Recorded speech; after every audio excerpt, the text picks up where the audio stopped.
केंद्र सरकारने मोठा निर्णय घेतला आहे। मराठी भाषेला अभिजात भाषेचा दर्जा दिलेला आहे। मराठी भाषेला अभिजात दर्जा देण्यात आलाय। केंद्रीय मंत्रिमंडळाने हा निर्णय घेतलेला आहे। आताची सगळ्यात मोठी आणि महत्त्वाची बातमी म्हणावी लागेल। मराठी भाषेला अभिजात भाषेचा दर्जा द्या अशी मागणी मागील बऱ्याच वर्षांपासून केली जात होती आणि आता केंद्र सरकारने तो निर्णय घेतल्याची माहिती समोर येते। मराठी भाषेला अभिजात भाषेचा दर्जा देण्यात आलाय। मराठी भाषेला अभिजात दर्जा देण्यात आला आहे तर केंद्रीय मंत्रिमंडळाने हा निर्णय घेतल्याची माहिती समोर येते।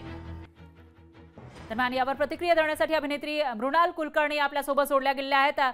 मृणाल कुलकर्णीजी, एक मोठा निर्णय केंद्र सरकारने घेतलेला आहे। आपल्या मराठी भाषेला अभिजात भाषेचा दर्जा देण्यात आलाय। फार फार आनंद झाला या बातमीमुळे।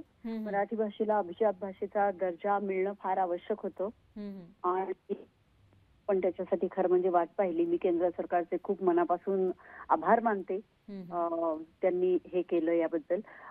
पण त्याही पुढे जाऊन मला वाटतं की आता जबाबदारी आपल्या सगळ्यांची आहे, म्हणजे सर्व माध्यमांची आणि पालकांची, की आपल्या मुलांपर्यंत ही आपली माय मराठी भाषा ही पोहोचली पाहिजे, अधिकाधिक चांगल्या स्वरूपात पोहोचली पाहिजे आणि तिचा वापर आपल्याला उत्तम प्रकारे करता आला पाहिजे।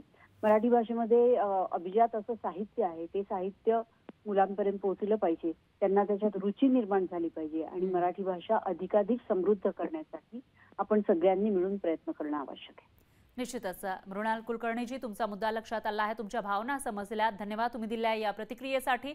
तर आपल्या सगळ्यांची जबाबदारी आहे, आता आपण सगळ्यांनी मराठी भाषेचा जास्तीत जास्त वापर केला पाहिजे असं या ठिकाणी अभिनेत्री मृणाल कुलकर्णी यांनी म्हटलेलं आहे। त्याचबरोबर अभिनेते सुबोध भावे यांनी सुद्धा आपल्या सगळ्यांची आता जबाबदारी आहे, आपण जास्तीत जास्त व्यवहारामध्ये मराठी भाषेचा वापर करावा असं त्यांनी म्हटलेलं आहे। तर केंद्र सरकारनं एक मोठा बूस्ट दिलाय असंच म्हणावं लागेल। अभिजात भाषेचा दर्जा दिला आहे। मराठी भाषा ही संपन्न आहे, त्याच्यामध्ये अभिजात असं साहित्य सुद्धा आहे, बरीच जुनी ही भाषा आहे आणि त्याच्यावर आता एक प्रकारे केंद्र सरकारकडून शिक्कामोर्तब झाला असं म्हणावं लागेल। अभिजात भाषेचा दर्जा देण्यात आलाय, त्यामुळे सगळ्यांमधूनच आनंद व्यक्त केला जातो। लोकशाही मराठी ऐका, पहा, जागरूक रहा।